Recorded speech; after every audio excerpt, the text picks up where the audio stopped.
Assalamu alaikum, chers frères et sœurs. Le peuple maudit de Israël.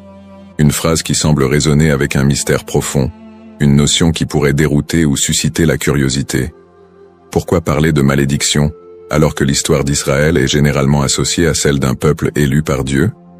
Pourtant, au fil des siècles, des textes anciens aux événements historiques récents, l'idée que le peuple d'Israël aurait pu être maudit a traversé les cultures, les religions et les esprits. Il est crucial de comprendre que ce sujet va bien au-delà des simples récits bibliques. Il s'ancre dans une histoire complexe, où la théologie, les prophéties et les malheurs historiques sont intimement liés. Cette notion de malédiction trouve son écho dans les croyances populaires, mais aussi dans des interprétations religieuses et culturelles, parfois mal comprises. Pourquoi ce sujet mérite-t-il notre attention aujourd'hui?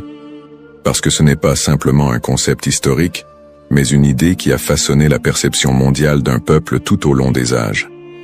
Pour bien saisir la portée de cette notion, il est indispensable de remonter aux sources historiques et religieuses, de comprendre le contexte dans lequel ces croyances ont émergé, et de démêler les faits des mythes.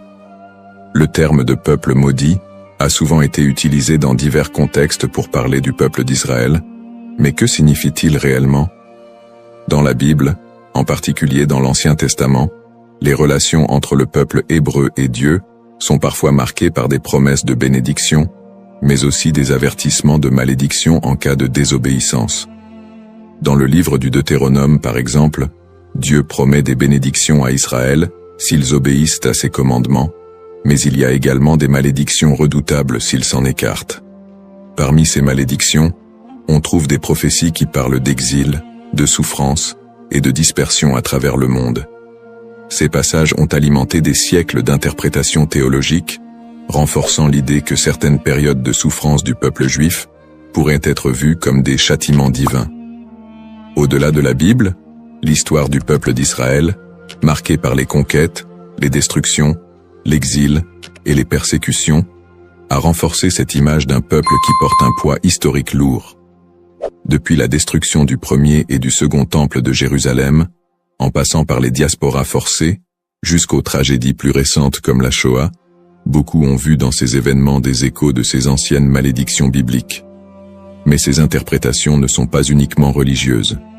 Elles se sont parfois transformées en idéologie politique et sociale. La perception négative et les stéréotypes autour du peuple juif au cours de l'histoire ont souvent renforcé cette idée de malédiction, parfois utilisée pour justifier des discriminations et des persécutions. La notion de peuple maudit a ainsi été instrumentalisée à travers les siècles. Avant de commencer cette vidéo, n'oubliez pas de liker cette vidéo, car cela nous donne beaucoup de force pour continuer à partager du contenu bénéfique. Et je vous invite à vous abonner à notre chaîne et d'activer la cloche de notification pour rester informé de nos prochaines publications sur la foi islamique. Merci et bonne vidéo. L'objectif de cette vidéo est d'analyser et de comprendre cette idée complexe et souvent mal interprétée de peuple maudit. Quelles en sont les racines historiques, religieuses et sociales? Comment a-t-elle évolué au fil du temps et pourquoi est-elle encore parfois utilisée pour expliquer des événements tragiques dans l'histoire du peuple juif? Alors, restez avec moi jusqu'à la fin pour découvrir cela. Si vous avez des questions ou des commentaires en cours de route, n'hésitez pas à les laisser en bas. J'apprécie beaucoup vos retours. Allons-y.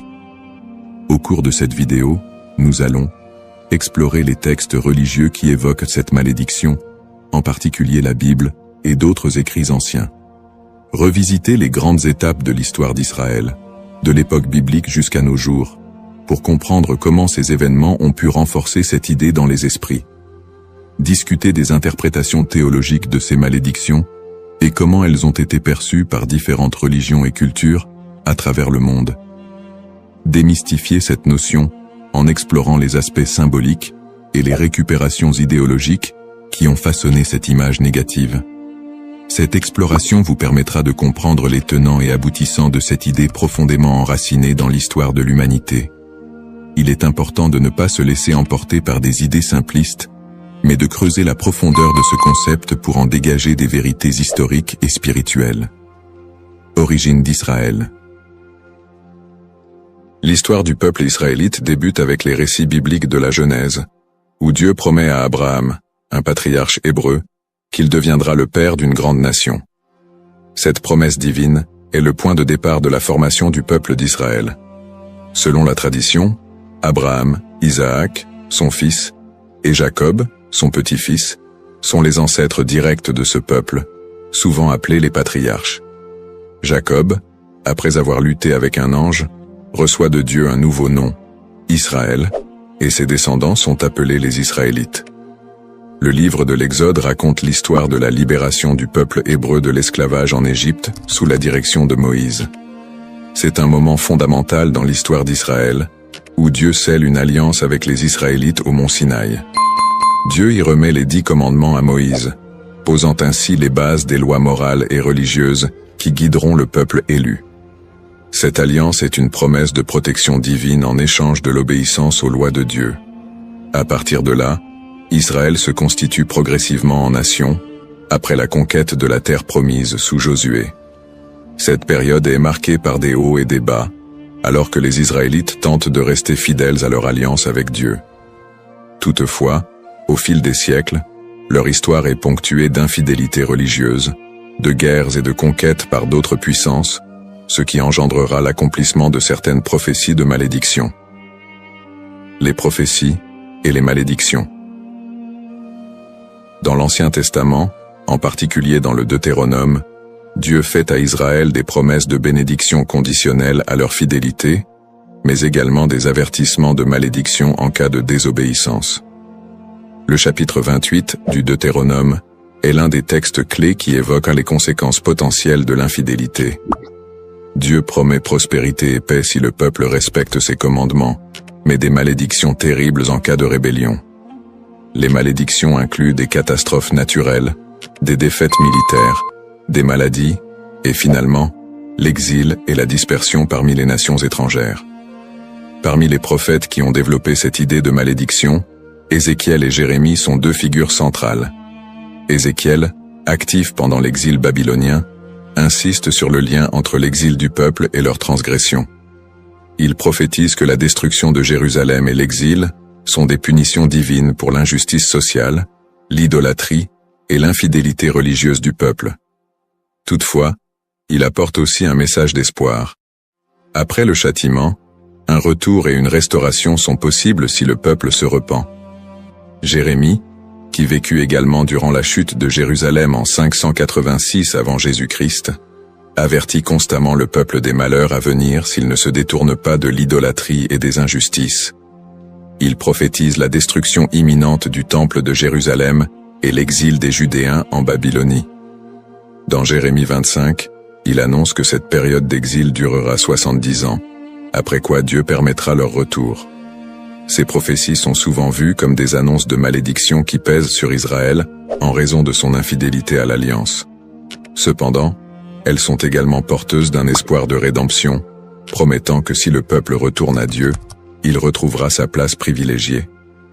Une autre dimension importante des malédictions dans l'Ancien Testament concerne le temple de Jérusalem.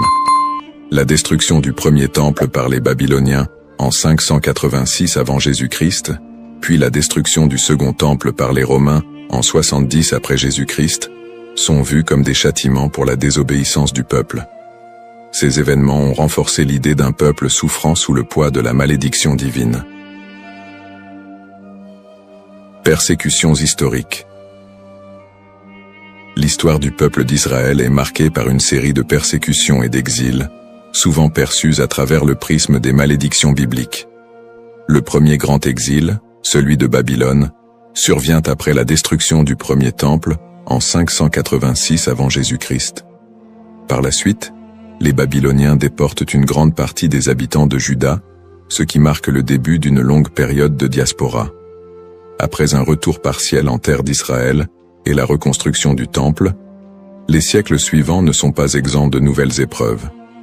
La période hellénistique, marquée par les conquêtes d'Alexandre le Grand, puis la domination romaine, amène son lot de tensions religieuses et politiques. Le peuple juif subit de nouvelles persécutions, notamment sous l'occupation romaine. La destruction du Second Temple en 70 après Jésus-Christ par les Romains, sous l'empereur Titus, est un moment charnière dans l'histoire d'Israël. Cet événement marque le début de la grande diaspora, alors que le peuple juif est dispersé dans tout l'Empire romain et au-delà. La révolte de Bar Kokhba, en 135 après Jésus-Christ, aboutit à une nouvelle défaite et à un exil encore plus massif. À partir de ce moment, les Juifs deviennent un peuple sans terre, vivant en exil, souvent en minorité, et subissant de nombreuses discriminations et persécutions. Durant le Moyen-Âge, en Europe et dans le monde islamique, les Juifs font souvent l'objet de suspicions, de discriminations légales, et parfois de pogroms violents. Les croisades, notamment, voient des massacres de communautés juives en Europe. Les expulsions des Juifs d'Espagne, en 1492, et du Portugal en 1497, sont d'autres exemples de persécutions qui renforcent cette idée de malédiction. Dans ces périodes sombres, beaucoup d'historiens et de penseurs juifs eux-mêmes ont cherché à comprendre ces souffrances à travers les textes sacrés. Pour certains, ces malheurs étaient perçus comme la continuation des malédictions prononcées dans l'Ancien Testament. Pourtant, ces périodes de souffrance ne sont pas uniquement interprétées comme des châtiments divins, mais aussi comme des épreuves à travers lesquelles le peuple d'Israël serait purifié ou préparé à une rédemption future. Le 19e et le 20e siècle ne font qu'amplifier ces tragédies, avec l'émergence de l'antisémitisme moderne, culminant dans l'horreur de la Shoah, qui a vu l'extermination systématique de 6 millions de Juifs pendant la Seconde Guerre mondiale. Une telle catastrophe, d'une ampleur sans précédent, a profondément marqué l'identité juive et soulevé des questions sur le sens de cette souffrance historique. Conclusion du contexte historique. L'histoire du peuple d'Israël, tissée de moments de gloire, d'alliances divines, mais aussi de malédictions et de souffrances, reste une des plus complexes et des plus riches de l'humanité. Les prophéties bibliques de malédiction, les exils répétés, les destructions de lieux sacrés et les persécutions à travers les siècles ont façonné la perception du peuple juif, tant de leur propre point de vue que de celui des autres nations. Le concept de peuple maudit, les bases théologiques, l'idée de malédiction dans les textes religieux, en particulier dans la tradition judéo-chrétienne, est un concept riche et complexe. Les malédictions sont souvent prononcées par Dieu en réponse à l'infidélité ou à l'injustice du peuple. Dans la Bible, notamment dans le livre du Deutéronome, Dieu promet des bénédictions à Israël pour leur obéissance, mais aussi des malédictions en cas de désobéissance. Ces malédictions incluent des souffrances, des exils et d'autres calamités, illustrant le caractère conditionnel de l'alliance entre Dieu et son peuple. La distinction entre malédiction divine et humaine est essentielle. Les malédictions divines, souvent exprimées par des prophètes, sont vues comme des conséquences directes de l'action humaine contre les commandements divins. En revanche, les malédictions humaines peuvent découler de superstitions, de croyances populaires ou d'anathèmes lancés par des individus ou des groupes en réponse à des actes perçus comme immoraux. Cette différence met en lumière le rôle de la responsabilité humaine dans la réception de ces malédictions. Les prophètes, tels qu'Ézéchiel et Jérémie, jouent un rôle crucial dans la communication de ces malédictions. Leur message souligne que ces châtiments ne sont pas simplement des expressions de colère divine, mais des appels à la repentance et à la restauration. Ce cadre théologique souligne que les malédictions ne sont pas définitives et que le retour à la foi peut conduire à des bénédictions renouvelées. Malédiction et mythe. La notion de malédiction attachée au peuple d'Israël a donné lieu à de nombreuses interprétations populaires et mythes au cours des siècles. Dans les traditions chrétiennes et islamiques, des récits sur le peuple juif ont souvent été associés à des idées de punition divine. Ces interprétations, parfois teintées d'hostilité, ont conduit à la propagation de stéréotypes négatifs. Historiquement, des récits de malédiction ont été utilisés pour justifier des persécutions contre les Juifs. Par exemple, l'idée que le peuple juif a été maudit en raison de la crucifixion de Jésus a été utilisée pour alimenter l'antisémitisme. Ces interprétations ont pris racine dans des contextes sociopolitiques où le peuple juif était perçu comme un bouc émissaire, lors de périodes de crise ou de bouleversements sociaux. La manière dont ces malédictions ont été comprises et transmises à travers les siècles a également façonné les perceptions collectives du peuple juif. Les récits de souffrance et de malédiction ont souvent été amalgamés dans la culture populaire, créant un imaginaire collectif qui persiste jusqu'à aujourd'hui. Cette dynamique entre malédiction et mythe a ainsi contribué à la stigmatisation du peuple juif à travers l'histoire. Analyse moderne. Dans le contexte moderne, le concept de peuple maudit a pris des formes variées et a été réinterprété sous différents angles. L'antisémitisme historique, qui a trouvé ses racines dans ces idées de malédiction, demeure une réalité dans de nombreuses sociétés. Les stéréotypes associés à la malédiction continuent d'alimenter des préjugés, parfois de manière insidieuse, dans le discours contemporain. Cependant, avec l'essor des mouvements de droit civique et des études critiques sur l'antisémitisme, il y a eu une tentative de déconstruire cette notion de malédiction. Des intellectuels et des théologiens contemporains cherchent à recontextualiser les récits bibliques en mettant en avant le message de rédemption et de justice qui les sous-tend. L'idée que les souffrances du peuple juif sont uniquement le résultat de la malédiction divine est de plus en plus contestée, au profit d'une approche qui valorise la résilience et l'identité culturelle du peuple juif. De plus, dans le cadre des dialogues interreligieux, il est crucial de dépasser les interprétations qui associent la souffrance à une malédiction éternelle. Les traditions religieuses sont de plus en plus appelées à collaborer pour combattre les préjugés et promouvoir la compréhension mutuelle. Dans ce contexte, le concept de malédiction est réévalué, non pas comme une fatalité, mais comme une occasion de réflexion sur les injustices sociales et historiques. En somme, le concept de peuple maudit est profondément ancré dans l'histoire religieuse et culturelle.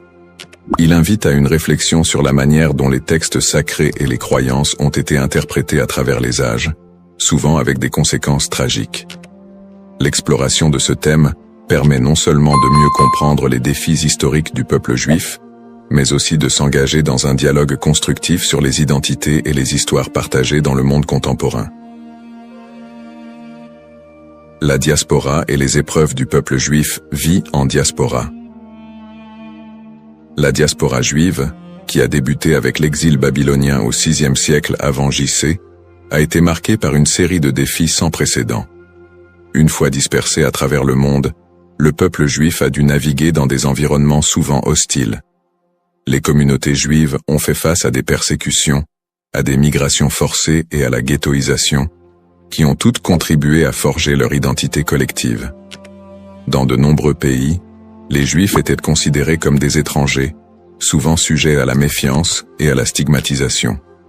Dans l'Europe médiévale, par exemple, ils étaient fréquemment accusés de diverses calamités, comme la peste noire, et ont été victimes de violences antisémites. Les Juifs étaient souvent contraints de vivre dans des quartiers séparés, appelés ghettos, où leur liberté était limitée. Cette ghettoisation a servi à isoler les communautés juives, créant un environnement d'exclusion qui a renforcé les stéréotypes négatifs. Les migrations forcées ont également eu un impact considérable sur la vie juive en diaspora. Des expulsions massives, comme celle des Juifs d'Espagne en 1492, ont conduit à une dispersion rapide vers des régions comme l'Empire ottoman, le nord de l'Afrique et plus tard les Amériques. Ces déplacements ont souvent été motivés par des conditions de vie insupportables et des menaces physiques, mais ils ont également permis aux Juifs de préserver et d'adapter leur culture dans de nouveaux contextes. Malgré ces défis, les communautés juives ont réussi à maintenir leurs traditions et à s'adapter aux réalités locales. Elles ont développé des réseaux de solidarité, créant des institutions éducatives et religieuses pour assurer la transmission de leur héritage culturel et spirituel. Cette résilience face à l'adversité est une caractéristique marquante de l'expérience juive en diaspora. Les pogroms et l'Holocauste. Les pogroms, qui ont commencé en Europe à partir du IXe siècle, illustrent la violence persistante à laquelle les Juifs ont été confrontés. Ces émeutes violentes, souvent encouragées par des autorités locales, ont mené à des massacres, à des pillages et à des destructions de synagogues. Un des pogroms les plus connus est celui de Kitchinev en 1903, qui a entraîné la mort de dizaines de Juifs et laissé des centaines d'autres blessés. Le XXe siècle a vu la tragédie de l'Holocauste, un génocide qui a coûté la vie à 6 millions de Juifs pendant la Seconde Guerre mondiale. Les nazis ont systématiquement exterminé les Juifs européens, mettant en place des camps de concentration et d'extermination. Malgré ces persécutions violentes, de nombreuses histoires de survie émergent, mettant en lumière le courage et la détermination du peuple juif. Des groupes de résistance, des réseaux de sauvetage et des actes de bravoure individuels témoignent de la volonté de maintenir l'humanité et la dignité face à l'inhumanité. L'Holocauste a laissé une empreinte indélébile sur la mémoire collective juive. Les survivants ont dû reconstruire leur vie dans un monde souvent indifférent à leur souffrance. Cette tragédie a également catalysé des mouvements politiques qui ont conduit à la création de l'État d'Israël en 1948, un point tournant dans l'histoire juive moderne. Lutte pour l'identité et la terre promise. Les épreuves subies par le peuple juif en diaspora ont profondément influencé son identité collective. Face à l'adversité, une identité juive résiliente a émergé, mêlant traditions séculaires, pratiques religieuses et un sentiment d'appartenance à une histoire commune. Cette lutte pour la survie a également renforcé un lien indéfectible avec la terre d'Israël, considérée comme la terre promise dans la tradition juive. Ce lien a été ravivé tout au long de l'histoire, notamment lors des mouvements sionistes du XIXe et du XXe siècle, qui ont cherché à établir un foyer national juif en Palestine. Pour de nombreux juifs, la terre d'Israël représente non seulement un lieu géographique, mais également un symbole de liberté, d'identité et d'unité. Les événements tragiques de l'histoire juive, comme l'Holocauste, ont également renforcé l'urgence de cette quête, suscitant un mouvement pour un retour à la terre d'Israël. En somme, l'expérience de la diaspora a été marquée par des défis extrêmes, mais aussi par une résilience remarquable. Les persécutions, les pogroms et l'Holocauste ont non seulement laissé des cicatrices, mais ont également façonné une identité juive forte, ancrée dans une histoire partagée et un attachement profond à la terre d'Israël. Ce processus de formation de l'identité juive, en réponse aux épreuves, continue de jouer un rôle crucial dans la vie des Juifs du monde entier aujourd'hui. Le retour en Israël et l'État moderne, sionisme et création de l'État d'Israël. Le mouvement sioniste, qui a émergé à la fin du XIXe siècle, constitue un tournant majeur dans l'histoire juive moderne. À cette époque, les Juifs d'Europe étaient confrontés à une montée de l'antisémitisme et à des conditions de vie précaires, notamment en Russie et en Europe de l'Est. Ces difficultés ont suscité un besoin pressant d'un foyer national. Theodor Herzl, considéré comme le père du sionisme politique, a articulé cette aspiration dans son livre L'État juif, 1996, où il propose la création d'un État juif en Palestine comme réponse à l'antisémitisme rampant. Le sionisme a pris plusieurs formes, allant du sionisme politique de Herzl à des visions plus socialistes et culturelles, comme celles de figures comme David Ben-Gourion et Ahad Ha'am. Le premier congrès sioniste a eu lieu à Bâle en 1897, où les participants ont décidé de promouvoir l'établissement d'un foyer national juif en Palestine par des moyens diplomatiques et légaux. À la suite de la déclaration Balfour de 1917, dans laquelle le gouvernement britannique a exprimé son soutien à l'établissement d'un foyer national juif en Palestine, le mouvement sioniste a gagné en légitimité. Cependant, la réalité sur le terrain était complexe. La Palestine était alors habitée par une majorité arabe qui a vu l'immigration juive comme une menace pour ses droits et ses terres. Cette situation a semé les graines des conflits futurs. Après la Seconde Guerre mondiale et l'Holocauste, qui a décimé la population juive d'Europe, le besoin d'un refuge sécurisé a été accentué. En 1947, l'Assemblée générale des Nations unies a voté pour diviser la Palestine en deux États, un juif et un arabe. Les leaders juifs ont accepté le plan, mais les dirigeants arabes l'ont rejeté. Le 14 mai 1948, David Ben-Gourion a proclamé l'indépendance de l'État d'Israël, ce qui a entraîné la première guerre israélo-arabe. En dépit de l'opposition régionale, Israël a réussi à établir un État et à absorber un grand nombre de réfugiés juifs du monde entier, notamment des survivants de l'Holocauste. Conflit moderne. Depuis sa création, l'État d'Israël a été plongé dans une série de conflits régionaux qui ont souvent été alimentés par des tensions ethniques et religieuses. Les guerres avec les pays arabes voisins, notamment les guerres de 1948, 1967 et 1973, ont défini les frontières et les relations diplomatiques de l'État moderne. Les tensions avec les populations palestiniennes ont également été une source constante de conflits, culminant avec les intifadas des années 1980 et 2000, où des soulèvements populaires ont éclaté en réponse à l'occupation israélienne des territoires palestiniens. Le conflit israélo-palestinien est un point focal des tensions au Moyen-Orient, où des questions de droits territoriaux, d'autodétermination et de sécurité se croisent.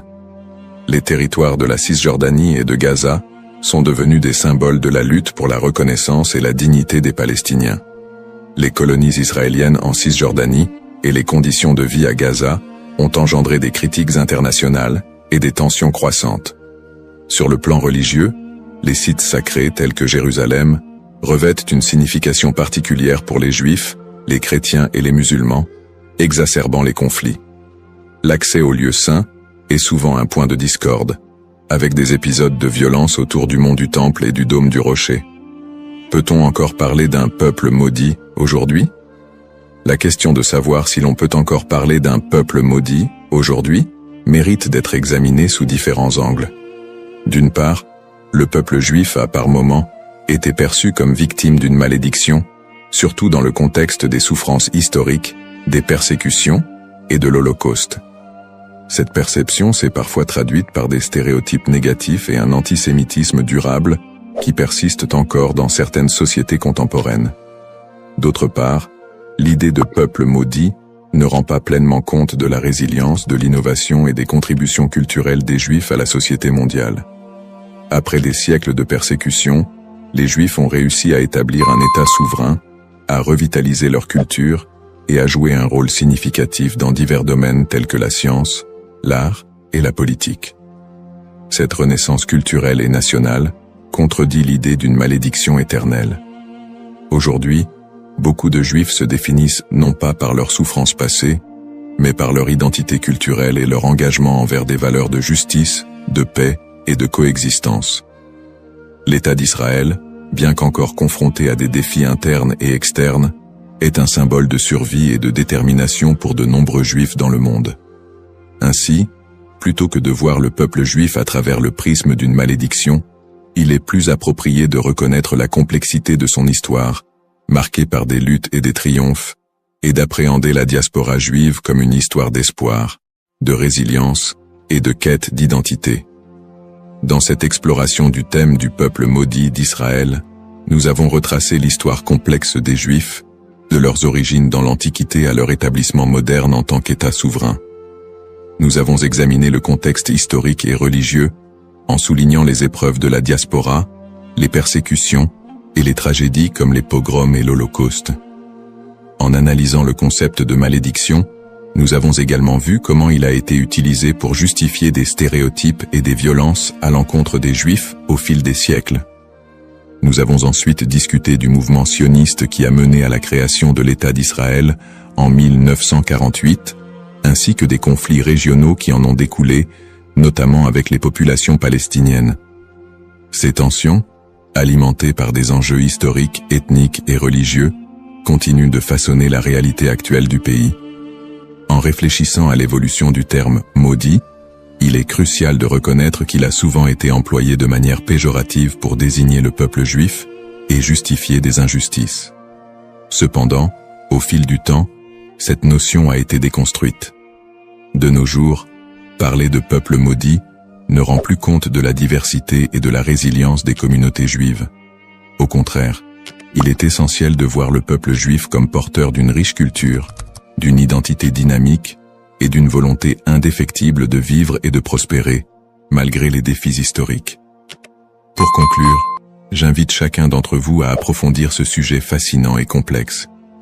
Prenez le temps d'explorer les multiples facettes de l'histoire juive, d'écouter des voix variées et de réévaluer vos propres perceptions sur le peuple juif et son héritage. En favorisant la compréhension et l'empathie, nous pouvons tous contribuer à un dialogue constructif qui transcende les stéréotypes et promeut la paix et la coexistence. Le parcours historique du peuple juif est une leçon pour tous sur la résilience, l'identité et la quête de justice. Assalamu alaikum wa rahmatullahi wa barakatuh, chers frères et sœurs. Bienvenue sur notre chaîne, Parole d'Allah. Aujourd'hui, nous plongeons dans l'un des moments les plus spirituels de l'année, le mois de Ramadan. Ce mois béni, où les portes du paradis s'ouvrent et celles de l'enfer se ferment, est un moment de purification de l'âme et de rapprochement avec notre Créateur. Le Ramadan est une période durant laquelle notre lien avec Allah se renforce par la prière, le jeûne et surtout l'invocation, doua. Chaque prière et chaque doua prononcée en ce mois possède une force et une bénédiction particulière. Dans cette vidéo, nous allons explorer un doua spécifique, puissant et significatif que vous pouvez réciter pendant ce mois sacré. Nous verrons comment cette invocation peut transformer nos vies et nous rapprocher davantage de la miséricorde d'Allah. Avant de commencer cette vidéo, n'oubliez pas de liker cette vidéo, car cela nous donne beaucoup de force pour continuer à partager du contenu bénéfique. Et je vous invite à vous abonner à notre chaîne et d'activer la cloche de notification pour rester informé de nos prochaines publications sur la foi islamique. Partagez-la avec vos proches et laissez un commentaire pour me dire ce que vous en pensez. Merci et bonne vidéo. L'importance du doua dans le mois de Ramadan. Le mois de Ramadan est une période inégalée dans l'année où Allah accorde une miséricorde et une bénédiction infinie à ceux qui s'y consacrent pleinement. Parmi les plus grandes bénédictions de ce mois figure l'importance du doua. En effet, le prophète Muhammad, paix et bénédiction sur lui, a dit « Il y a 3 personnes dont l'invocation n'est jamais rejetée. Celui qui jeûne jusqu'à ce qu'il rompe son jeûne, le juste dirigeant, et celui qui fait doua pour son frère en son absence. » Tirmidhi.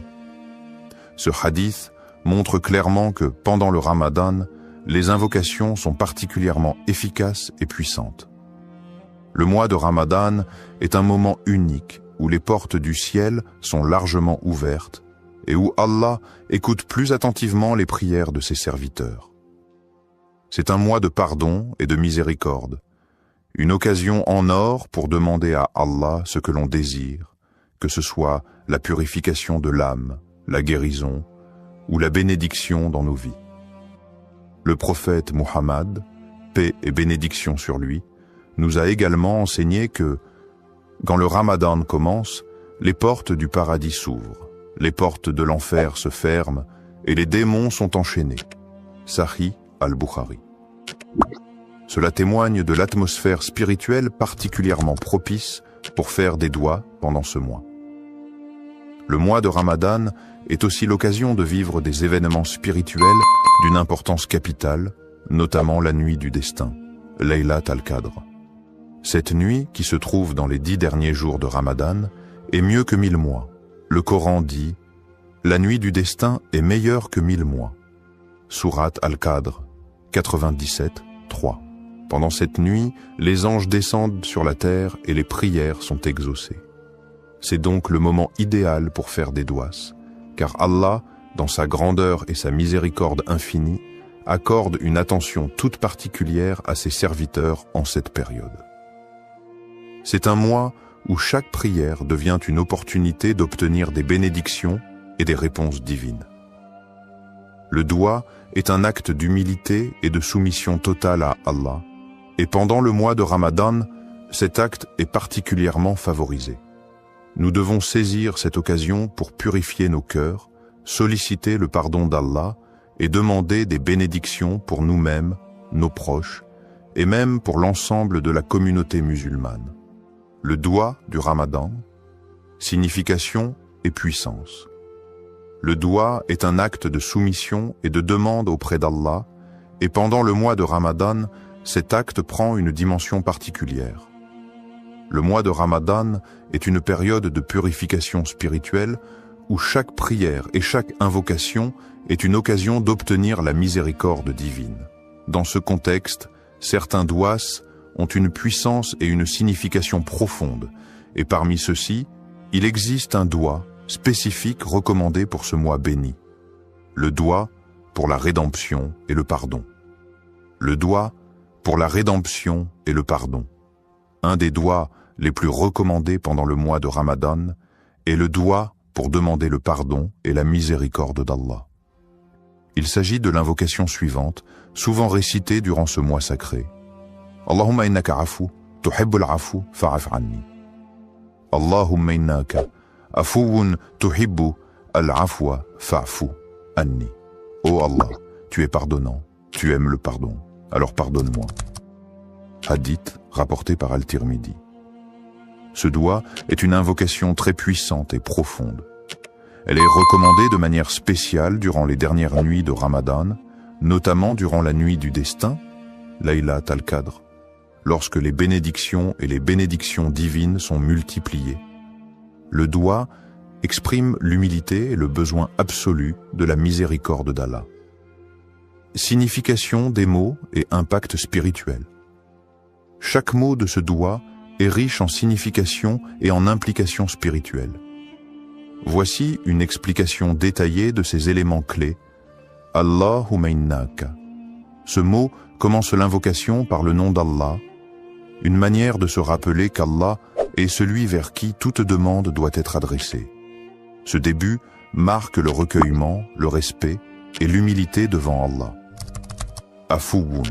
Cela fait référence à la qualité divine d'Allah qui est pardonnant. Ce mot indique une forme de pardon bienveillant, plus que simplement accorder le pardon.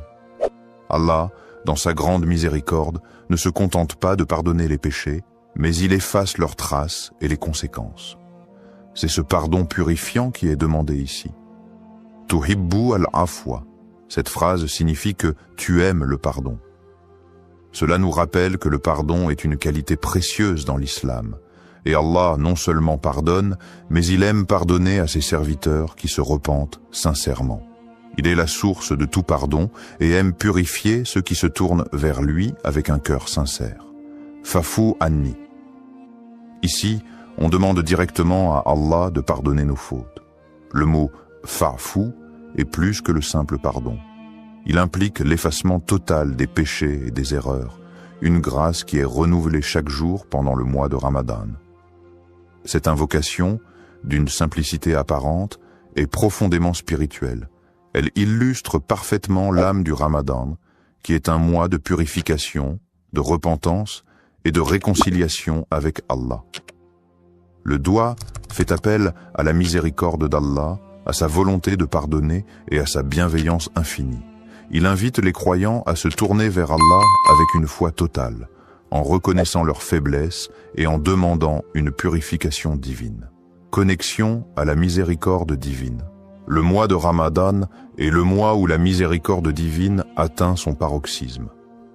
En demandant pardon, le croyant ne fait pas qu'accepter la rédemption de ses péchés, mais aussi il s'engage dans un processus de purification de l'âme.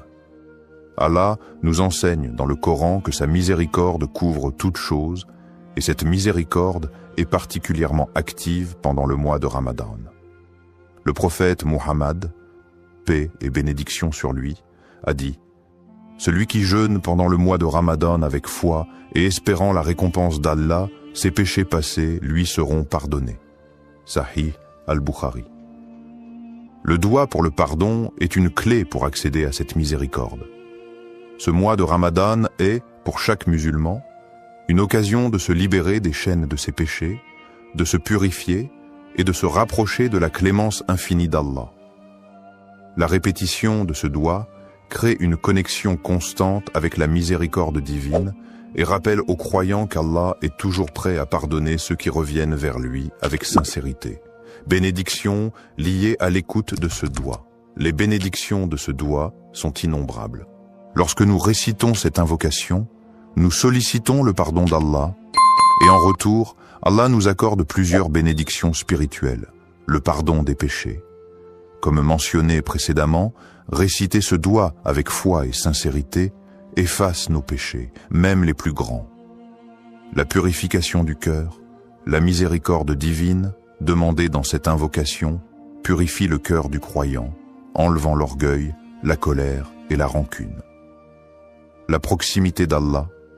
En demandant pardon à Allah, nous établissons un lien plus intime avec lui. Le doigt nous rappelle que nous sommes toujours dépendants de sa miséricorde et que notre relation avec lui est celle d'un serviteur humble. Les bénédictions dans la vie. Le pardon d'Allah pendant le Ramadan se traduit également par des bénédictions dans notre vie quotidienne. Ces bénédictions peuvent se manifester sous forme de paix intérieure, de prospérité spirituelle et matérielle, et d'un sentiment général de bien-être. En conclusion, le doigt du Ramadan est une clé spirituelle puissante qui ouvre les portes de la miséricorde d'Allah et nous permet de vivre ce mois sacré dans une pureté renouvelée. En le récitant sincèrement, nous espérons être touchés par la miséricorde divine et bénéficier de toutes les bénédictions qu'Allah réserve à ceux qui cherchent son pardon. Histoire inspirante. Un doigt écouté pendant Ramadan. Il y a quelques années, un frère musulman nommé Ahmed vivait un moment difficile dans sa vie.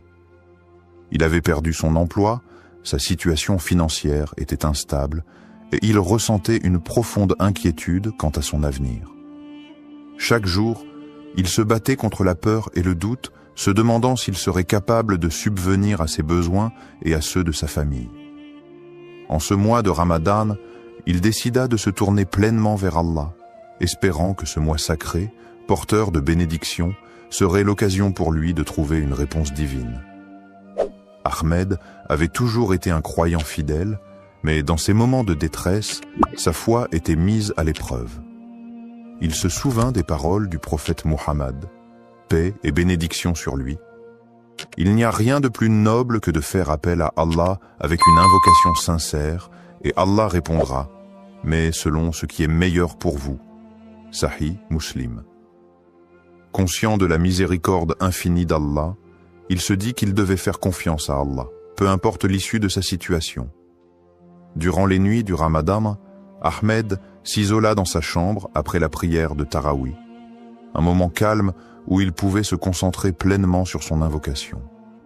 Avec une profonde humilité et sincérité, il leva les mains vers Allah et récita ce doigt. Allahumma inni abduk wa ibnu abdik wa ibnu ummatik, nasiyati biyadik, maadin fi hukmik, adlu fi qada'uk, asalika bi kulli ismin huwa lak, سميت به نفسك أو أنزلته في كتابك أو علمته أحدا من خلقك أو استأثرت به في علم الغيب عندك أن تجعل القرآن ربيع قلبي ونور صدري وجلاء حزني وذهاب همي اللهم إني عبدك وابن عبدك وابن آمتك ناسيتي بيدك معذن في حكمك عدل في قضائك أسألك بكل اسم هو لك سميته به نفسك أو أنزلته في كتابك أو علمته أحدا من خلقك أو استأثرت به في علم الغيب عندك أن تجعل القرآن رب قلب ونور صدر وجلاء حزن وذهب همع. Ô Allah, je suis ton serviteur, fils de ton serviteur et fils de ta servante. Mon destin est entre tes mains et tout ce que tu ordonnes est juste et équitable. Je te demande, par tous les noms qui t'appartiennent, que tu as révélé dans ton livre ou enseigné à l'un de tes créatures, ou gardé dans le secret de ton savoir divin, que le Coran devienne le printemps de mon cœur, la lumière de ma poitrine, la guérison de ma tristesse et la disparition de mon souci. Cette invocation, exprimant une demande de guérison spirituelle, de paix intérieure et de bénédiction dans la vie d'Ahmed, marqua un tournant dans son Ramadan. Il répéta ce doigt avec une foi inébranlable, se rappelant que Ramadan est le mois où les portes de la miséricorde d'Allah sont largement ouvertes. Chaque mot de l'invocation résonnait profondément dans son cœur, et il ressentait une connexion spéciale avec Allah pendant ces moments de solitude. Les jours passaient, et bien que la situation extérieure d'Ahmed ne changeait pas immédiatement, il ressentait une paix intérieure qu'il n'avait pas connue depuis longtemps. Il continuait à faire des douas, mais ce sentiment de tranquillité le guidait dans ses prières et ses supplications. Un soir, après une prière de Tarawih particulièrement émotive, il reçut un appel inattendu. C'était un ancien collègue qui lui proposait une opportunité de travail, une offre bien plus avantageuse que celle qu'il avait perdue. Non seulement cette offre répondait à ses besoins matériels, mais elle offrait également une chance de croître et de se rapprocher de ses valeurs spirituelles. Cela lui rappela instantanément le hadith du prophète Muhammad, paix et bénédiction sur lui. Quand Allah aime un serviteur, il l'éprouve. Sahih al-Bukhari. Il se rendit compte que cet emploi n'était pas simplement une solution à ses soucis, mais aussi une forme de réponse divine à ses supplications. Au-delà de l'aspect matériel, Ahmed ressentait dans son cœur une profonde gratitude envers Allah.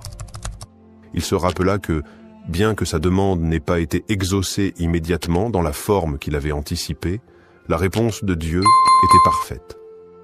Allah avait agi selon ce qui était le meilleur pour lui, non seulement en lui offrant une réponse à ses besoins, mais aussi en renforçant sa foi, en lui enseignant la patience et en lui montrant que la miséricorde divine se manifeste de manière subtile et inouïe. Cette expérience marqua un tournant spirituel dans la vie d'Ahmed. Il comprit que chaque doua, même si la réponse n'est pas immédiate ou n'est pas conforme à nos attentes, est écoutée par Allah. Parfois, la réponse vient sous une forme différente de ce que nous imaginons, mais elle est toujours en accord avec ce qui est le mieux pour nous. Ce Ramadan, il apprit à se remettre complètement entre les mains d'Allah, à faire confiance à son plan, et à voir chaque épreuve comme une occasion d'approfondir sa foi. L'histoire d'Ahmed nous rappelle que chaque doua, pendant Ramadan, est un acte de foi, une forme de soumission à Allah. Parfois, les bénédictions ne sont pas visibles tout de suite, mais elles sont toujours présentes, enveloppées dans la sagesse et la miséricorde d'Allah. Les conditions du doua acceptées, ce qu'Allah attend de nous dans le mois béni de Ramadan et tout au long de l'année, les invocations, douas, sont une occasion précieuse pour les croyants de se rapprocher d'Allah et de solliciter ses bénédictions. Toutefois, pour que notre doua soit accepté, il y a des conditions que nous devons remplir, des comportements que nous devons adopter. Allah, dans sa miséricorde infinie, répond à nos prières, mais cette réponse dépend souvent de la sincérité de notre cœur et de notre engagement envers lui. Première, la sincérité dans la prière et la pureté d'intention. La première condition pour qu'un doua soit accepté est la sincérité du cœur. Lorsque nous élevons nos mains en supplication, nous devons nous assurer que notre demande vient d'un cœur pur, exempt de toute hypocrisie. Le prophète Muhammad, paix et bénédiction sur lui, a dit « Lorsque vous invoquez Allah, invoquez-le avec un cœur pur. » Sunan at-Tirmidhi. Il est crucial que notre intention soit claire et que nous ne cherchions pas à obtenir des bénéfices mondains par nos prières, mais bien à chercher le plaisir d'Allah. Cette sincérité dans la prière renforce notre relation avec Allah, car c'est un acte d'adoration qui doit être fait uniquement pour lui. 2. Le rôle du tawakkul, la confiance en Allah, et la persévérance dans les invocations.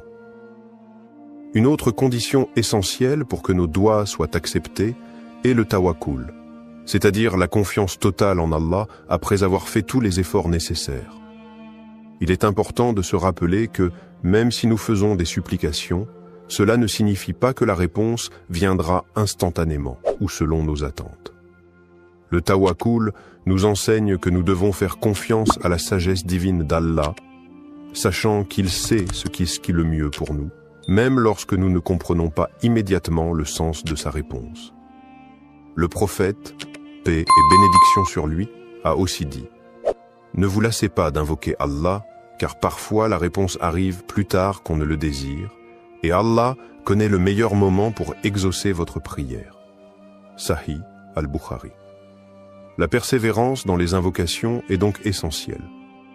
Ne pas perdre espoir dans les moments de difficulté est une marque de foi profonde. Troisième, l'humilité, l'adoration et la patience dans la réponse de Dieu. L'humilité est également un élément crucial pour l'acceptation de notre dua. En élevant nos mains vers Allah, nous devons nous rappeler que nous sommes de simples serviteurs devant le Créateur, pleins de faiblesses et de manques.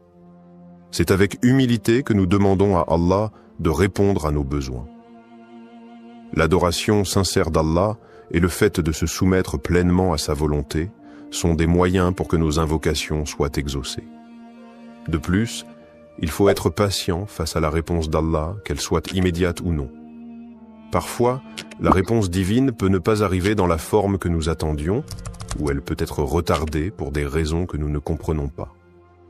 Le prophète Muhammad, paix et bénédiction sur lui, nous enseigne que la patience dans l'attente de la réponse d'Allah fait partie intégrante du processus.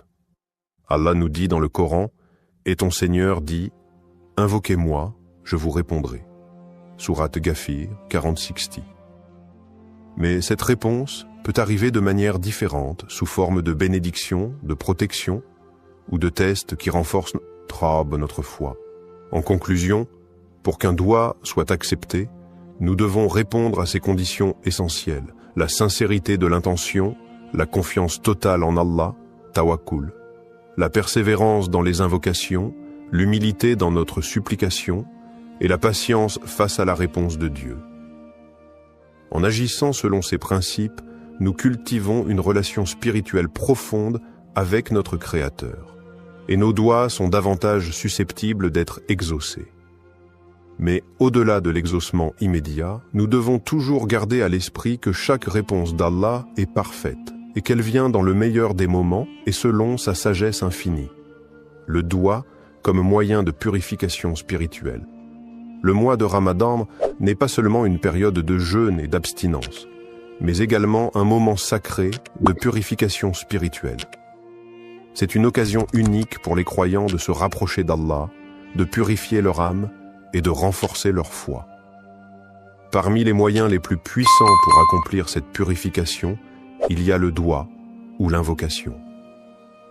Le doua pendant Ramadan ne sert pas seulement à demander de l'aide ou des bénédictions, mais il joue un rôle essentiel dans le processus de purification du cœur et de l'âme. Premier, le doua comme outil de purification du cœur. Lorsqu'un croyant fait un doua, il se tourne vers Allah avec sincérité et humilité, cherchant sa miséricorde et son pardon. Cet acte d'invocation permet de purifier le cœur en le débarrassant de tout orgueil, de tout mal et de toute négativité. Le prophète Muhammad, paix et bénédiction sur lui, a dit « Il n'y a rien de plus purifiant pour le cœur que de se rappeler d'Allah. » Sahih Muslim. Ainsi, chaque doua est une occasion de purifier son cœur en se souvenant constamment de la grandeur et de la miséricorde d'Allah. Le doua permet également de renforcer la relation intime avec Allah. En invoquant Allah, on reconnaît sa dépendance totale envers lui, ce qui éveille un sentiment profond de soumission et de gratitude. Ce processus aide à purifier le cœur des distractions mondaines et à focaliser notre attention sur ce qui est véritablement important dans la vie, l'adoration d'Allah. 2. L'aspect de repentance et d'auto-amélioration pendant le Ramadan. Le mois de Ramadan est le mois de la purification spirituelle par excellence. C'est un moment où les portes du pardon sont largement ouvertes et où chaque croyant a l'opportunité de se purifier par la repentance, tauba, et de demander pardon à Allah pour ses péchés passés.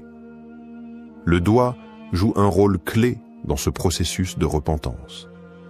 En demandant pardon avec sincérité, le croyant se purifie de ses fautes et rétablit une connexion plus forte avec Allah.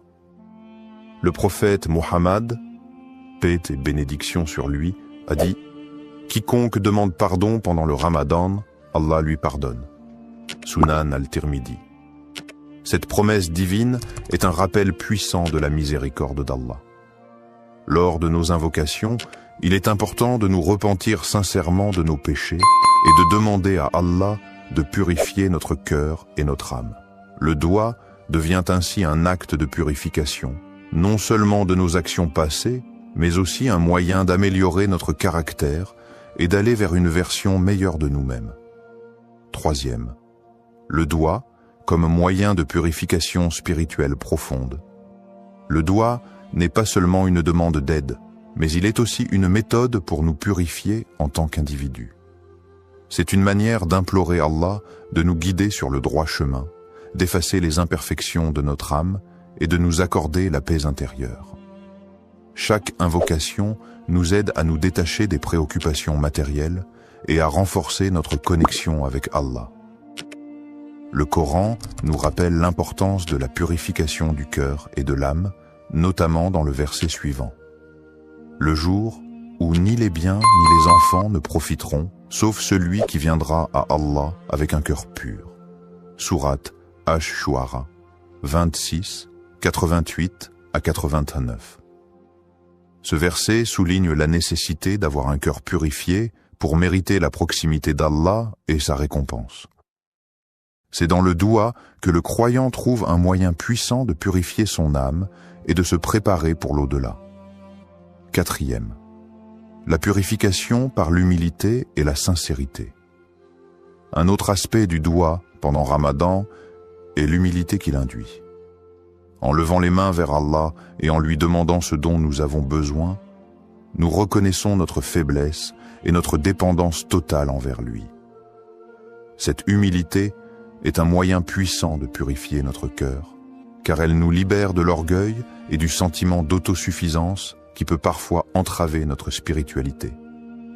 Le prophète, paix et bénédiction sur lui, a dit « Celui qui est humble pour Allah, Allah l'élèvera. » Sahih Muslim. En étant sincères et humbles dans notre invocation, nous permettons à Allah de purifier notre cœur et de nous élever spirituellement. Le doigt devient ainsi une forme d'adoration en soi, un acte de soumission à Allah qui nettoie l'âme et éveille une conscience spirituelle plus profonde. C'est à travers cette pratique régulière que nous pouvons espérer purifier nos intentions, notre cœur, et nous rapprocher davantage de notre Créateur. Conclusion, le doigt, pendant le mois de Ramadan, n'est pas simplement un acte de demande, mais une forme de purification spirituelle qui nous aide à nettoyer notre cœur, à nous repentir et à nous améliorer spirituellement. En nous tournant vers Allah avec sincérité, humilité et foi, nous pouvons purifier nos âmes des péchés et des distractions du monde. Le mois de Ramadan, avec ses bénédictions et sa miséricorde infinie, est l'occasion idéale pour accomplir cette purification, se rapprocher d'Allah et renforcer notre engagement à mener une vie pure, pleine de foi et de dévotion. L'écoute du doigt et l'acceptation de la volonté d'Allah. Lorsqu'un croyant fait un doigt, il se soumet à la volonté divine et attend la réponse d'Allah avec foi et confiance. Cependant, il est important de comprendre que la manière dont Allah répond à nos invocations peut ne pas toujours correspondre à ce que nous attendions ou désirions immédiatement. L'acceptation de la volonté d'Allah, même quand la réponse à notre doigt semble différente de ce que nous avons demandé, est un aspect fondamental de la foi musulmane. Cela relève de la conviction profonde que tout ce qu'Allah fait est pour notre bien, même si nous ne comprenons pas toujours les raisons de sa réponse. Premier, croire que toute réponse divine est pour notre bien. Le prophète Muhammad, paix et bénédiction sur lui, a dit « Il se peut que vous détestiez quelque chose alors qu'Allah a placé un grand bien dans cela. » Sourate Al-Baqarah 216. Cette parole nous enseigne que même lorsque la réponse d'Allah semble être un refus ou un retard dans notre demande, cela peut être en réalité un bien pour nous. Allah, dans sa sagesse infinie, connaît ce qui est meilleur pour nous, et parfois ce que nous demandons ne correspond pas à ce que nous avons réellement besoin. Il est aussi essentiel de comprendre que la réponse d'Allah peut se manifester de différentes manières, soit par l'exaucement direct de notre demande, soit par un retard dans la réponse pour tester notre patience et notre foi, ou encore en nous épargnant un mal que nous